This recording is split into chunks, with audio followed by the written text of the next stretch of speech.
1/1/79 அன்று பகவான் அங்கு கூடியிருக்கும் பக்தர்களை பார்த்து சொல்கிறார், இன்றைய தினம், முக்கியமாக இன்றைய தினம் இங்கு என்னுடைய சன்னதியில் கூடியிருக்கும் அத்தனை அன்பர்களும் கொடுத்து வைத்தவர்கள்.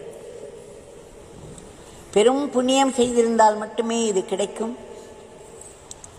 இங்கு வந்திருப்பவர்கள் எல்லோரும் இந்த நாளை, இந்த பிச்சைக்காரனை நினைவில் வைத்துக் கொண்டால்